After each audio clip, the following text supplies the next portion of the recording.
Nehemías capítulo 1.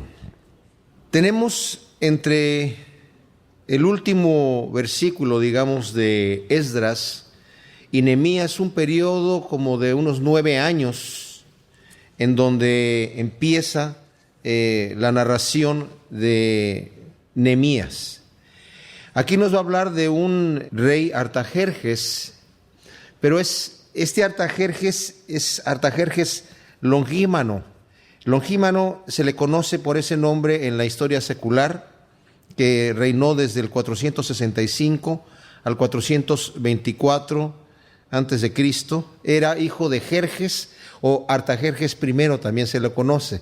Depende de la historia. La historia secular le llama a este Artajerjes I y al otro le llama Jerjes. No se vayan a confundir. Hay dos menciones de Artajerjes. El que vimos anteriormente es al que la historia secular le llama Jerjes también. Este es hijo del otro. Pero vamos entonces a ver lo que nos dice aquí Nehemías. Este libro de Nehemías, vamos a ver el carácter de este hombre, tremendo hombre de Dios, que a nosotros nos va a hacer ver lo que tenemos que hacer por nuestras propias vidas, por nuestros propios hogares, por nuestra propia nación, por nuestra propia ciudad, porque habla acerca de una reconstrucción. Aunque vamos a ver algo histórico que sucedió en aquel entonces, en el año 445 antes de Cristo, no obstante es algo que lo podemos aplicar en nuestra propia vida. Este es un personaje que es un ejemplo de un hombre de oración y de acción, de convicción, de tenacidad. Y eso es lo que nosotros necesitamos para nuestra vida espiritual, porque los ataques son muchos y el destructor nos va a destruir si nosotros no ponemos nuestras defensas en línea. El Señor nos ha llamado a ganar una batalla que Él ya la ganó en la cruz, y nosotros si la perdemos es porque queremos perderla, porque no le echamos realmente ganas como debemos echarle ya una vez que hemos sido invadidos del Espíritu Santo, porque nuestras propias fuerzas no podemos. Este libro obviamente está escrito, aunque algunos eruditos dicen que a lo mejor fue una compilación que un sacerdote más adelante hizo, habla en primera persona Nehemías, o sea que más claro que eso no lo podemos tener. Nehemías está narrándose a sí mismo en primera persona, así que tenemos que saber que el escritor tiene que ser Nehemías. Palabras de Nehemías, hijo de Acalías. Aconteció en el mes de Quisleu. Quisleu es el 9º mes hebreo que corresponde al periodo de entre noviembre y diciembre de nuestro calendario. En el mes de Quisleu, en el año 20, este año obviamente se contaban los años a partir del reinado del rey que estaba. O sea, en el año 20 del reinado de este rey Artajerjes Longímano. En este año 20, estando yo en Susa, capital del reino, que vino Hanani, uno de mis hermanos, con algunos varones de Judá, y les pregunté por los judíos que habían escapado, que habían quedado de la cautividad, y por Jerusalén.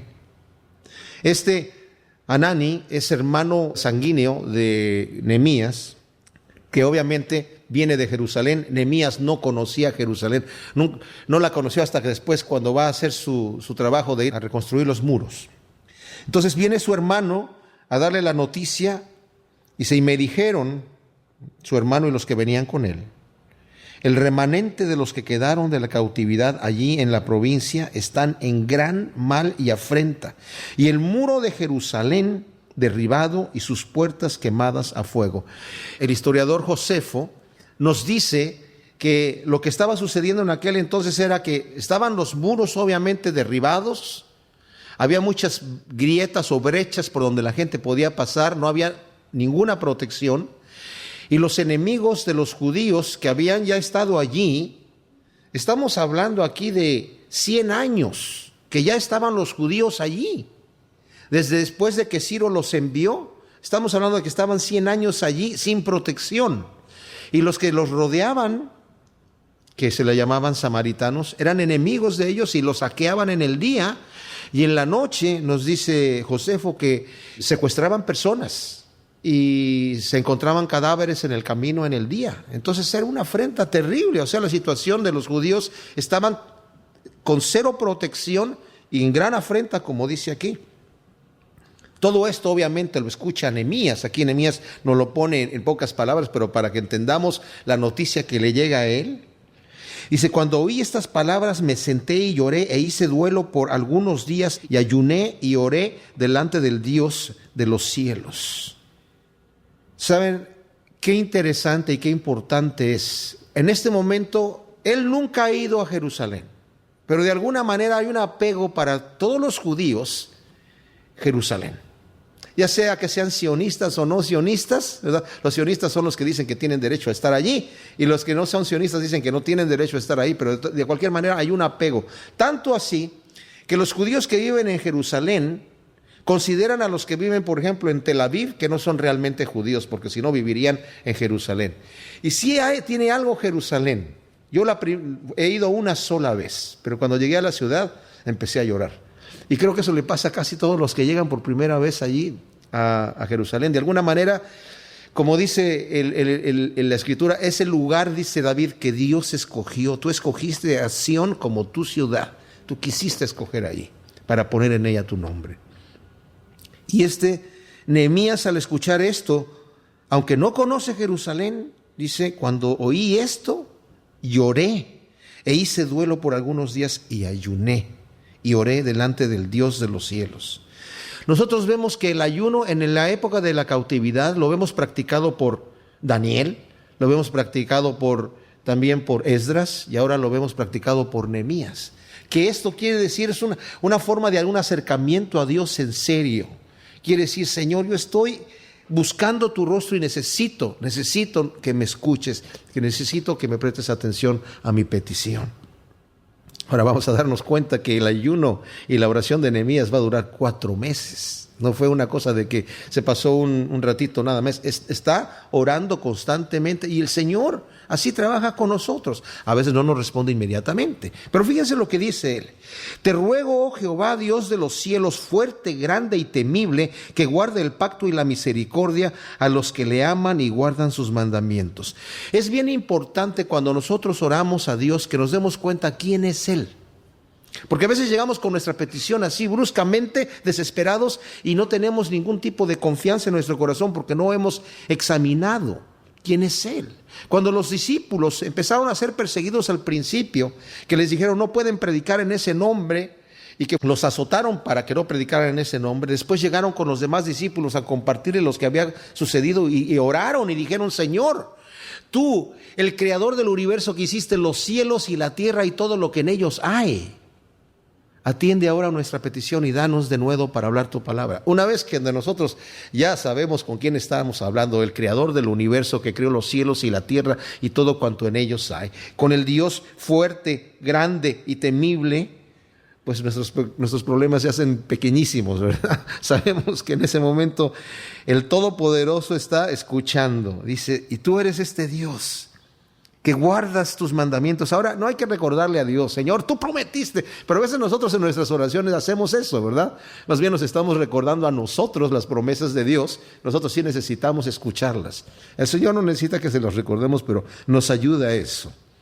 Esté ahora atento tu oído y abiertos tus ojos para oír la oración de tu siervo que hago ahora delante de ti, día y noche por los hijos de Israel, tus siervos, y confieso los pecados de los hijos de Israel que hemos cometido contra ti. Sí, yo y la casa de mi padre hemos pecado, en extremo nos hemos corrompido contra ti y no hemos guardado los mandamientos, estatutos y preceptos que diste a Moisés tu siervo. Es importantísimo aquí, mis amados, la confesión del pecado.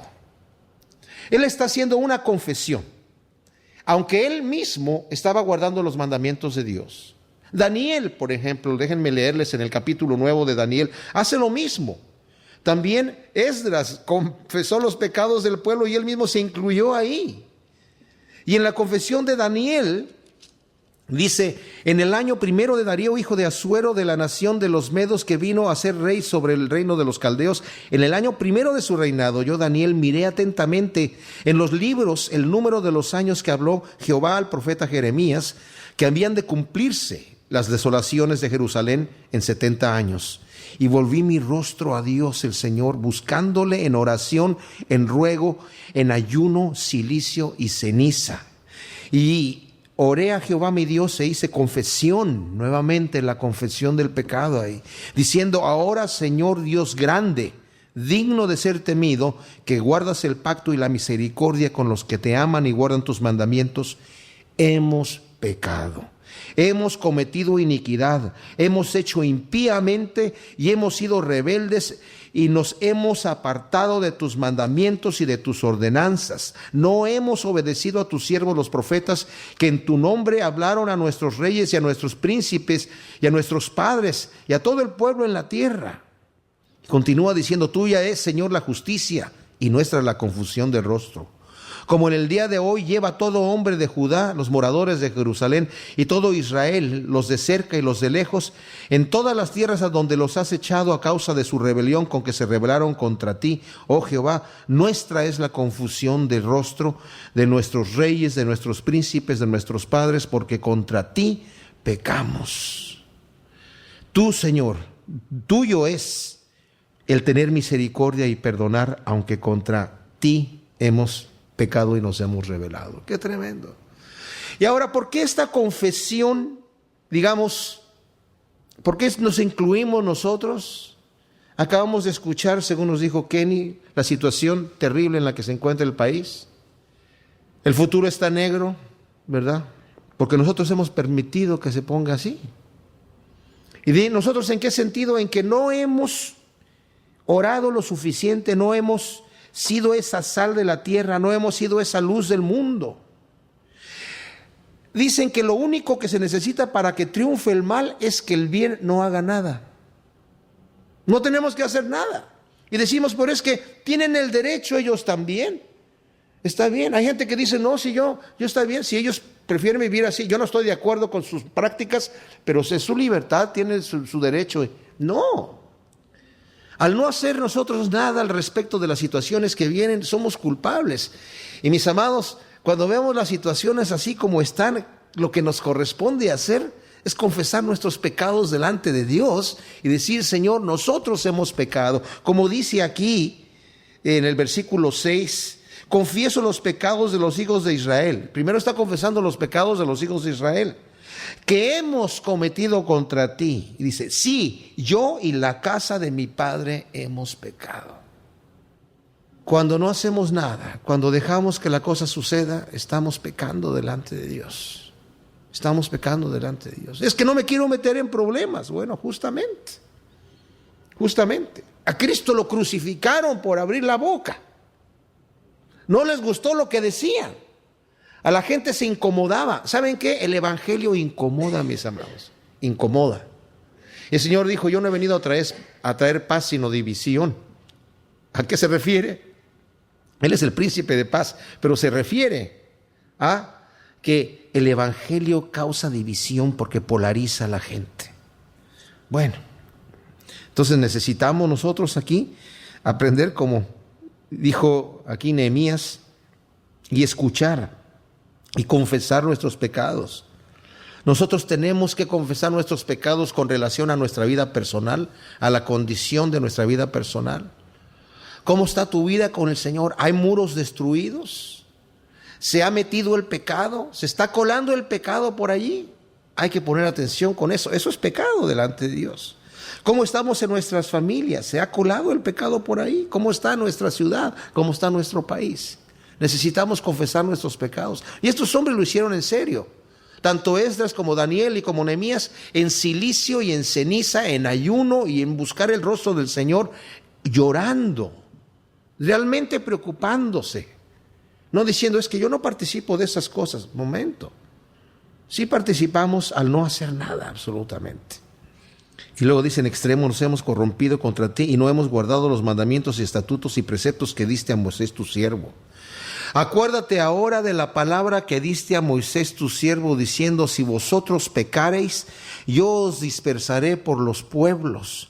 Pero si os volviereis a mí y guardareis mis mandamientos y los pusiereis por obra, aunque vuestra dispersión fuere hasta el extremo de los cielos, de ahí os recogeré y os traeré al lugar que escogí para hacer habitar ahí mi nombre. Ahora quiero que vayamos a Levítico, pónganle ahí el dedo. Vamos a Levítico capítulo 26, donde vamos a ver algo bien especial. Ahí vamos a ver algo que el Señor ya le dio a Moisés, porque se está refiriendo aquí de algo que el Señor le dijo a Moisés. Y en Levítico, en el capítulo 26, vemos del versículo 1 al 13, las bendiciones que el Señor va a traer si Israel obedece.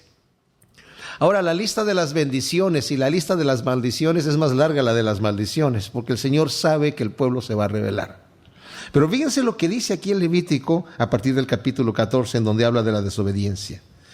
Pero si no me oyeres ni hicieres todos estos mis mandamientos, y si desechares mis decretos, y vuestra alma menospreciare mis estatutos, no ejecutando todos mis mandamientos e invalidando mi pacto, yo también haré con vosotros esto: enviaré sobre vosotros terror, extenuación, calentura, que consuman los ojos y atormenten el alma. Sembraréis en vano vuestra semilla, porque vuestros enemigos la comerán. Pondré mi rostro contra vosotros y seréis heridos delante de vuestros enemigos, y los que os aborrecen se enseñorearán de vosotros y huiréis sin que haya quien os persiga. Y si aún con estas cosas no me oyereis, yo volveré a castigaros 7 veces más por vuestros pecados. El Señor empezó a traer estas tragedias a Israel y ellos aún así no se arrepentían. Y el Señor ya lo sabía. Entonces dice, si aún así van a hacer eso, yo quebrantaré la soberbia de vuestro orgullo y haré vuestro cielo como hierro y vuestra tierra como bronce. Vuestra fuerza se consumirá en vano, porque vuestra tierra no dará su producto y los árboles de la tierra no darán su fruto. Si anduviereis conmigo en oposición y no me quisiereis oír, yo añadiré sobre vosotros 7 veces más plagas según vuestros pecados. Enviaré también contra vosotros bestias, fieras, que arrebaten a vuestros hijos y destruyan vuestro ganado y os reduzcan en número y vuestros caminos sean desiertos. Y si con estas cosas no fuereis corregidos, como sucedió con Israel, sino anduviereis conmigo en oposición, yo también procederé en contra de vosotros y os heriré aún 7 veces por vuestros pecados. Traeré sobre vosotros espada vengadora en vindicación del pacto. Y si buscareis refugio en vuestras ciudades, yo enviaré pestilencia entre vosotros y seréis entregados en mano del enemigo. Esto ya había sucedido varias veces y ahora en este momento estaban en mano del enemigo. Estaban siendo esclavos de los persas. Primero entraron con Babilonia. Cuando yo os quebrante en sustento del pan, cocerán 10 mujeres vuestro pan en un horno y os devolverán vuestro pan por peso, y comeréis y no os saciaréis. Cuando dice yo que yo quebrante el sustento del pan, literalmente se refiere a una vara en donde se colgaba el pan. El pan lo hacían con un hoyo en medio y lo colgaban en unas varas para que los roedores no pudieran llegar a eso. Y dice el Señor, yo voy a quebrar esa vara, tu sustento de tu pan. Y si aún con esto no me oyereis, sino que procediereis conmigo en oposición, y yo procederé contra vosotros con ira y os castigaré aún 7 veces por vuestros pecados, y comeréis la carne de vuestros hijos y comeréis la carne de vuestras hijas. Eso ya había sucedido durante el sitio de Samaria. Destruiré vuestros lugares altos y derribaré vuestras imágenes y pondré vuestros cuerpos muertos sobre los cuerpos muertos de vuestros ídolos, y mi alma os abominará. Haré desiertas vuestras ciudades y asolaré vuestros santuarios, y no oleré la fragancia de vuestro suave perfume. Asolaré también la tierra y se pasmarán por ello vuestros enemigos que en ella moren, y a vosotros os esparciré entre las naciones. Esto ya había acontecido. Y desenvainaré espada en pos de vosotros, y vuestra tierra estará asolada y desiertas vuestras ciudades. Entonces la tierra gozará sus días de reposo. Fíjense, el Señor ya sabía que no les iban a dar el reposo a la tierra, y por eso el Señor los echó fuera a Babilonia. Todos los días que esté asolada mientras vosotros estéis en la tierra de vuestros enemigos, la tierra descansará entonces y gozará sus días de reposo. Todo el tiempo que esté asolada descansará por el reposo que no le disteis cuando habitabais en ella. Y a los que queden de vosotros infundiré en sus corazones tal cobardía en la tierra de sus enemigos, que el sonido de una hoja que se mueva los perseguirá, y huirán como ante la espada y caerán sin que nadie los persiga. Tropezarán los unos con los otros como si huyeran ante la espada, y aunque nadie los persiga, y no podréis resistir delante de vuestros enemigos, y pereceréis entre las naciones, y la tierra de vuestros enemigos os consumirá. Ahora, después dice, y los que queden de vosotros, versículo 39, decaerán en las tierras de vuestros enemigos por su iniquidad, y por la iniquidad de sus padres decaerán con ellos. Fíjense, por la iniquidad de ellos y de sus padres, como confesó aquí Nehemías. Y confesarán su iniquidad y la iniquidad de sus padres por su prevaricación con que prevaricaron contra mí, y también porque anduvieron conmigo en oposición. Yo también habré andado contra ellos y los habré hecho entrar en tierra de sus enemigos. Y entonces se humillará su corazón incircunciso y reconocerán su pecado. Justamente lo que hizo Nehemías. Entonces yo me acordaré de mi pacto con Jacob, y asimismo de mi pacto con Isaac, y también de mi pacto con Abraham, y me acordaré y haré memoria de la tierra. Ahora, si nos vamos rápidamente a Deuteronomio capítulo 30, que ahí nos explica un poquito más a fondo en 2 versículos claves lo que el Señor está diciendo a Moisés.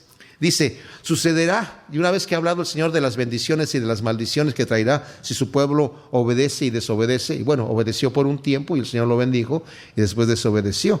Y dice, sucederá que cuando hubieren venido sobre ti todas estas cosas, la bendición y la maldición que he puesto delante de ti, y te arrepintieres en medio de todas las naciones a donde te hubiere arrojado Jehová tu Dios, y te convirtieres a Jehová tu Dios, y obedecieres su voz conforme a todo lo que yo te mando hoy, tú y tus hijos y todo tu corazón y con toda tu alma, entonces Jehová hará volver a tus cautivos y tendrá misericordia de ti, y volverá a recogerte de entre todos los pueblos a donde te hubiere esparcido Jehová tu Dios. Y continúa diciendo, y aunque te hubieras esparcido hasta lo más recóndito de la tierra, de allá te va a traer el Señor.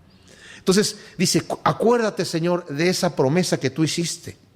Dice el versículo 10 de Nehemías, ellos pues son tus siervos y tu pueblo, los cuales redimiste con tu gran poder y con tu mano poderosa. Te ruego, oh Jehová, esté ahora atento tu oído a la oración de tu siervo y a la oración de tus siervos, quienes desean reverenciar tu nombre. Y ahora le hace la petición. Hasta entonces ha sido solamente la introducción de la petición, donde dice, Señor, tú prometiste estas cosas, Señor, que si nos arrepentimos, yo estoy orando por el arrepentimiento de mi pueblo, estoy orando para que tú tengas misericordia de ellos. Y como él está confesando el pecado, porque la confesión es indispensable para que exista la restauración de parte de Dios, ahora viene la petición. Y dice, concede ahora buen éxito a tu siervo y dale gracia delante de aquel varón. Se está refiriendo al rey Artajerjes Longimano, porque yo servía de copero al rey. Y esto de servir de copero al rey significa que tenía una posición que era muy cotizada, era una posición de honor, que era servirle la copa de vino al rey, pero no solamente servirle, sino él tenía que probar también el vino y probar los alimentos para asegurarse que no estuviesen envenenados y traerlos delante del rey. Entonces está hablando de que esta era su labor y está haciendo esta petición delante del Señor, reconociendo que Él es el Dios Todopoderoso.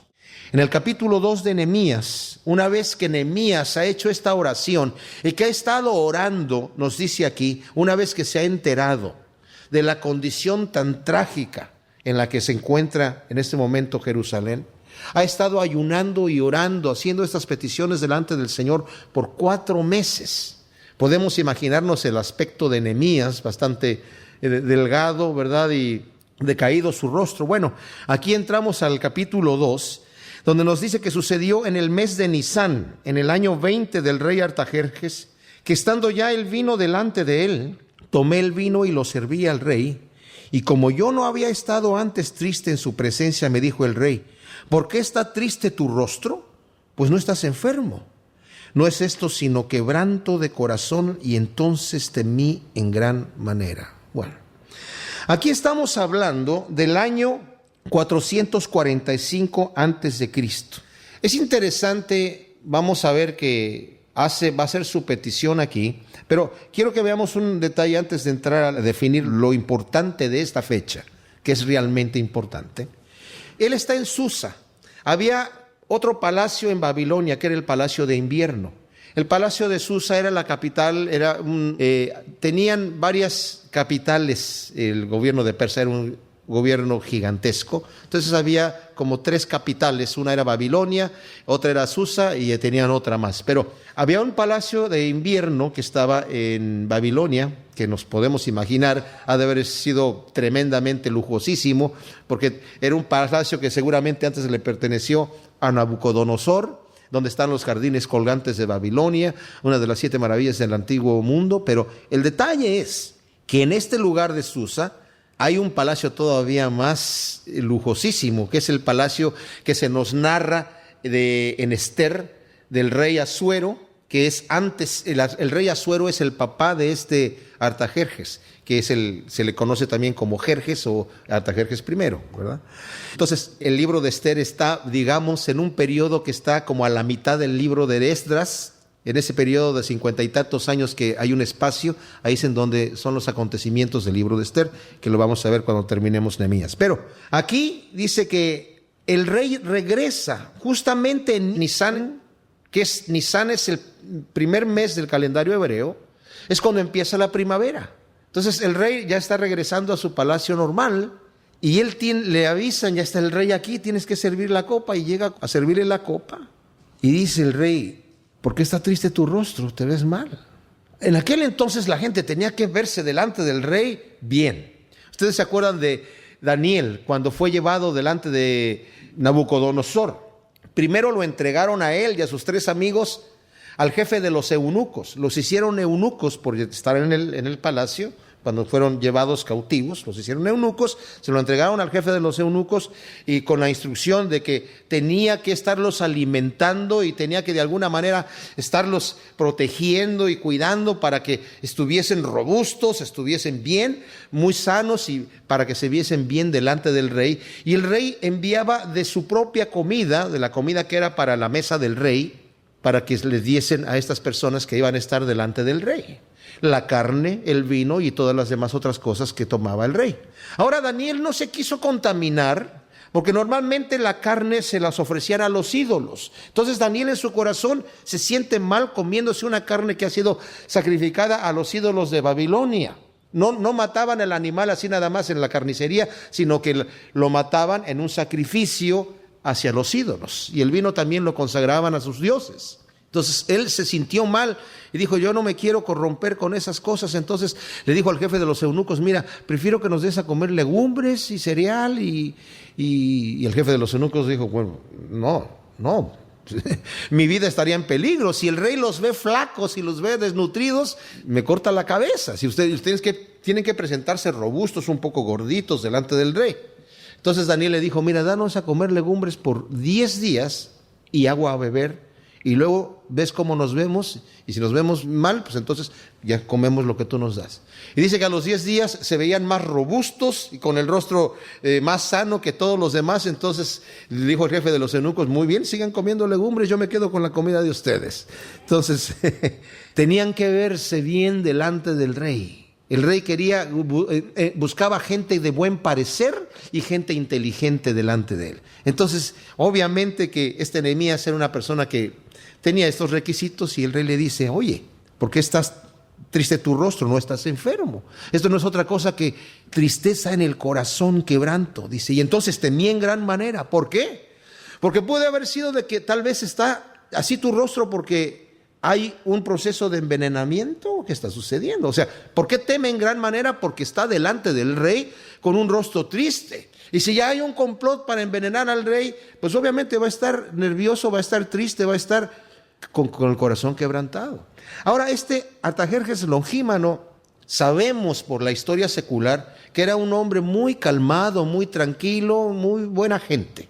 E igual que su padre, tenía mucho amor hacia los judíos y les daba todo tipo de libertades. De hecho, desde que los persas empezaron a tomar el gobierno, a toda la gente las dejaron ir a sus tierras originales si querían ir. Muchos ya no sé qué querían ir porque ya habían hecho vida allí en Babilonia o en los diferentes lugares, en este caso Susa, ¿verdad?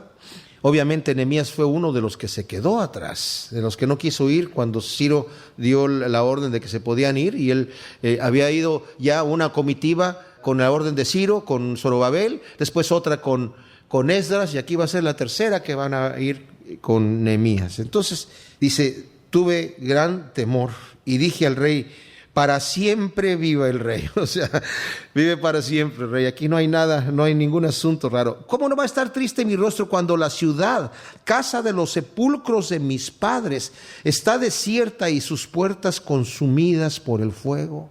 Ahora, ¿saben? Tanto los judíos hasta el día de hoy le dan un gran respeto a los sepulcros. Hacen peregrinaciones los judíos el día de hoy para ir a orar afuera del sepulcro de Abraham, que está en la cueva de Macpela, en donde Herodes le mandó construir un edificio grande arriba. Ahí van y la gente está orando afuera del sepulcro de Abraham. En el sepulcro de David también, que está en Hebrón, también van y hacen peregrinaciones allá, y uno puede ver ahí a los judíos con sus libritos orando fuera de los sepulcros. Es algo muy, para ellos, de mucho respeto, los sepulcros. Incluso cuando están construyendo algo y de repente en las excavaciones para poner los cimientos se encuentran un sepulcro, se para la obra, tienen que venir los rabinos y hacer una especie de rituales allí para continuar, porque ¿cómo?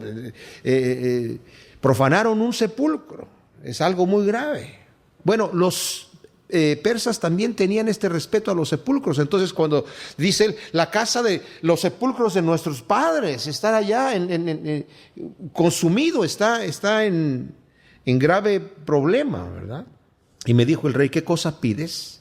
Entonces oré al Dios de los cielos. Ahora, esta fue una oración rapidita, de esas oraciones que de, Señor, ayúdame, dame sabiduría, así en silencio aquí en el corazón, ¿verdad? Muchas veces nosotros hemos estado orando por alguna situación y cuando viene la situación en el momento, no tenemos tiempo de, a ver un momentito, Señor de los cielos, tú que eres el Altísimo. Y en ese momento no tenemos tiempo más de que, ayuda, por favor, Señor, bendice, abre, ¿verdad?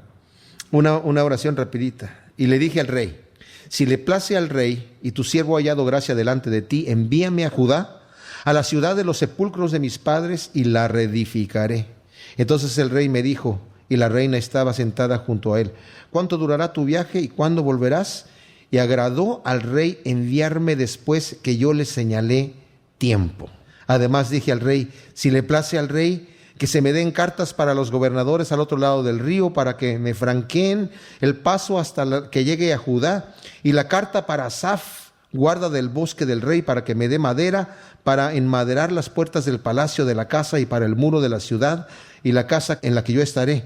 Y me lo concedió el rey según la benéfica mano de Jehová sobre mí. Ahora, esto sucede en el mismo día donde se presenta Nehemías delante del Señor. Hay algo aquí bien interesante, mis amados, que es lo siguiente. Cuando nos dice que estaba en el mes de Nisán y no nos da el día, quiere decir que está en el primero de Nisán, que está en el primer día del mes, está allí. Se pueden hacer cálculos de qué posición tenía las lunas y las estrellas, ¿verdad?, en el planetario, que ya saben que proyectan las imágenes del universo en la cúpula del planetario aquí. Pueden calcular hasta este año 445 antes de Cristo, el primero de Nisán, cómo estaba la situación allí, y para ver en qué día corresponde a nuestro día. Es un cálculo especial, les voy a decir por qué.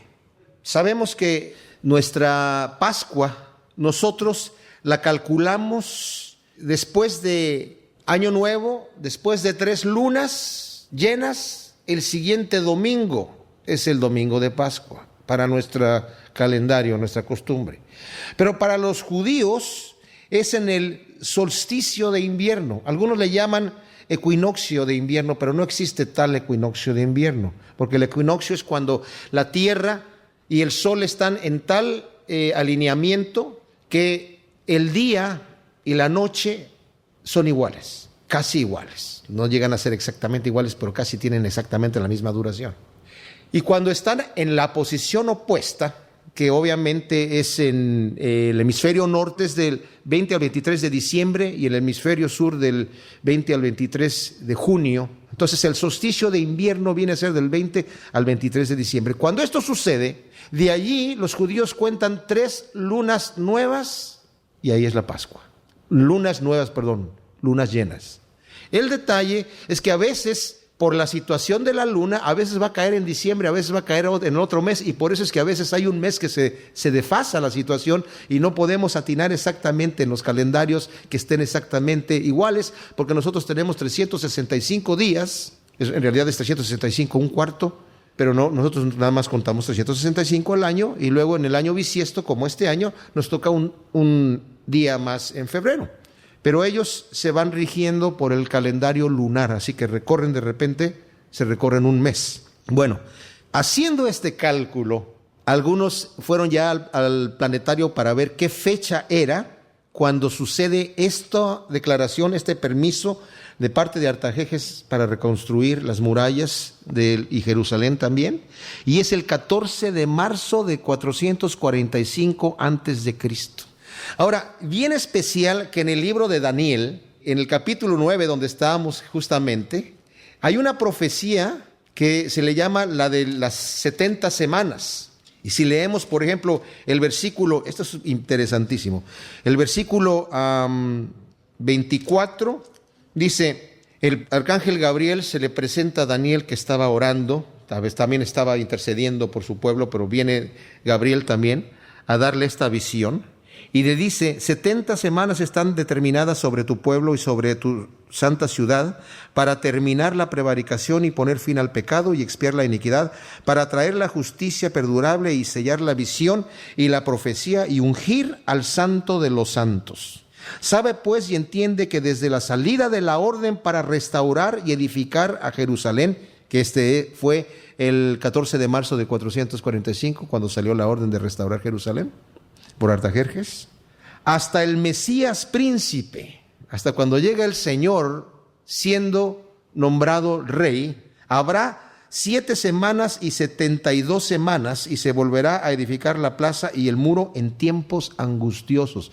Hubo mucha oposición durante el tiempo de Nehemías. Entonces, para poder calcular esto, mis amados, hay que verlo así. 7 semanas más 62 semanas, ¿son cuántas? 69 semanas. Una semana en Daniel es considerada un periodo de 7 años. Entonces 69 por 7 dan 483 años.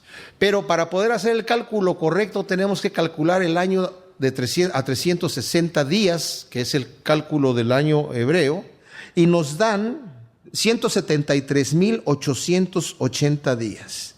Estos días, 173.880 añadidos al 14 de marzo del 445 antes de Cristo, para que aparezca el rey príncipe, nos da el 6 de abril del año 32 después de Cristo. El día que el Señor iba entrando montado sobre un burro a Jerusalén. Esta profecía la tienen los judíos aquí. Ahora ya es muy tarde que alguien diga, yo soy el Mesías. Ya es muy tarde, ya pasaron demasiado tiempo. Pero aquí está exactamente la fecha en la que el Señor iba siendo aclamado. Hosana, Hosana, bendito el que viene en el nombre del Señor. Y en esa misma profecía de Daniel dice, y más adelante, después, le va a ser quitada la vida al Mesías, pero no por su propia mano. O sea, una semana más tarde, unos cuantos días más tarde, solamente fue cuando el Señor fue sacrificado en la cruz. Pero qué interesante, ¿no? Nos da la fecha exactamente, 6 de abril del año 32 después de Cristo.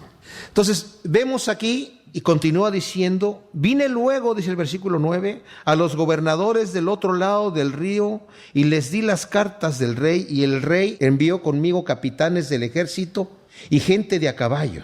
Hasta hoy todo está muy bonito, ¿verdad? O sea, él no le pidió al rey, no dice aquí que le pidió al rey ejército, pero el rey, sabiendo que iba a tener tal vez necesidad de ser protegido, no tanto como Esdras, ¿verdad? Él simplemente fue y le envió gente de a caballo y ejército. Podríamos pensar, pues todo está bonito, está muy, todo va a seguir adelante. Pero saben, mis amados, cuando nosotros tenemos una obra que hacer para el Señor, que parte de la obra es nuestra santificación, parte de la obra es lo que nosotros tenemos que hacer para Él, como dar testimonio del Evangelio a otras personas. Cualquier cosa que nosotros hagamos, cuando salimos a predicar, cuando vamos a un viaje a llevar el Evangelio a algún lado, yo tengo la experiencia de que cuando vienen problemas, yo ya sé que va a haber una gran bendición después. Eso es como ya una forma de verlo. Hay mucha oposición y vemos que es una situación espiritual, va a venir una gran bendición después. Pero aquí hay una oposición. Y la oposición viene para desanimarnos. Y dice aquí, oyéndolo Sanballat horonita y Tobías el siervo amonita, eran siervos del rey. Dice, les disgustó en extremo que viniese alguno para procurar el bien de los hijos de Israel. Estos eran enemigos y van a crear una serie de oposiciones tremendas. Pero mis amados, ¿saben qué? Un detalle que veo yo aquí de Nehemías: Nehemías no baja la guardia, sigue adelante con todas las fuerzas y no se da por vencido. Él continúa, él sabe que Dios le ha puesto en su corazón. No es un capricho de Nehemías de, ay, necesito ir allá a Jerusalén. Él sabe, él mismo lo va a decir, lo que Dios había puesto en mi corazón. Él sabía que Dios lo había puesto y pone manos a la obra y no suelta. ¿Por qué? Porque sabe que está sirviendo al Dios poderoso, temible en gran manera, poderosísimo, y está con el respaldo de él. Si Dios es por nosotros, dice Pablo, ¿quién contra nosotros? Llegué pues a Jerusalén y después de estar allí 3 días me levanté de noche yo y unos pocos varones conmigo. Y no declaré a hombre alguno lo que Dios había puesto en mi corazón. Ahí está.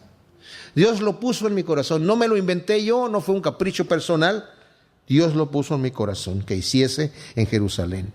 Ni había cabalgadura conmigo excepto la única en que yo cabalgaba. Y salí de noche por la puerta del valle hacia la fuente del dragón y a la puerta del muladar, y observé los muros de Jerusalén que estaban derribados y sus puertas que estaban consumidas por el fuego. Esa fuente del dragón todavía le llaman así, la fuente del dragón. Y ahora los árabes, que es donde tienen control de ella de alguna manera, también le llaman la fuente del dragón, y tienen la leyenda de porque es un manantial que tiene un flujo constante, sino variado, ¿verdad? Fluctúa. Que hay un dragón que cuando está despierto se bebe el agua, entonces sale un poco de agua solamente, pero cuando se duerme sale demasiada agua, entonces todavía le llaman así, y viene desde tiempos, desde Nehemías, o sea que seguramente desde antes, ¿verdad? Entonces, pasé luego a la puerta de la fuente y al estanque del rey, pero no había lugar por donde pasase la cabalgadura en que iba. No sabemos si andaba en caballo o en burro. Normalmente andaban en burro, sobre todo si iban a andar entre escombros, porque el caballo no calcula muy bien cuando hay piedras sueltas o terreno suelto. El burro, donde pone la pata, sabe que es terreno firme y por eso lo prefieren para andar en terrenos escabrosos. Y subí de noche por el torrente y observé el muro y di la vuelta y entré por la puerta del valle y me volví. Y no sabían los oficiales a dónde yo había ido, ni qué había hecho, ni hasta entonces lo había declarado yo a los judíos y sacerdotes, ni a los nobles y oficiales, ni a los demás que hacían la obra. Todavía estaban embelleciendo el templo. Les dije pues, vosotros veis el mal en que estamos, que Jerusalén está desierta y sus puertas consumidas por el fuego. Venid y edifiquemos el muro de Jerusalén y no estemos más en oprobio. Entonces les declaré cómo la mano de mi Dios había sido buena sobre mí y asimismo las palabras que el rey me había dicho, y dijeron, levantémonos y edifiquemos, y así esforzaron sus manos para bien. Se animaron al ver que el rey estaba de parte de él y que el Señor estaba respondiendo esto, dijeron, vamos a edificar. Pero cuando lo oyeron Sanballat horonita, Tobías el siervo amonita y Gesem el árabe, aquí ya se les une otro enemigo más, hicieron escarnio de nosotros y nos despreciaron diciendo, ¿qué es esto que hacéis vosotros? ¿Os rebeláis contra el rey? Y en respuesta les dije, el Dios de los cielos, Él nos prosperará y nosotros sus siervos nos levantaremos y edificaremos, porque vosotros no tenéis parte, ni derecho, ni memoria en Jerusalén. Hicieron escarnio. ¿Y saben qué? El enemigo, cuando no tiene argumento ninguno cómo atacarnos, nada más se burla de nosotros. La gente que se burla del cristianismo se burla con insultos, porque ya no tienen lógica para poder tener argumentos en contra. Entonces nada más se burlan, ¿verdad? Fanáticos religiosos. Del capítulo 3 solamente vamos a considerar unas partecitas pequeñas, porque aquí nos está hablando, es muy tedioso, quién construyó qué cosas. Solamente quiero que veamos que en el versículo 1 dice que entonces se levantó el sumo sacerdote Eliasib con sus hermanos los sacerdotes y edificaron la puerta de las ovejas. Ellos arreglaron y levantaron sus puertas hasta la torre de Amea y edificaron hasta la torre de Hanael.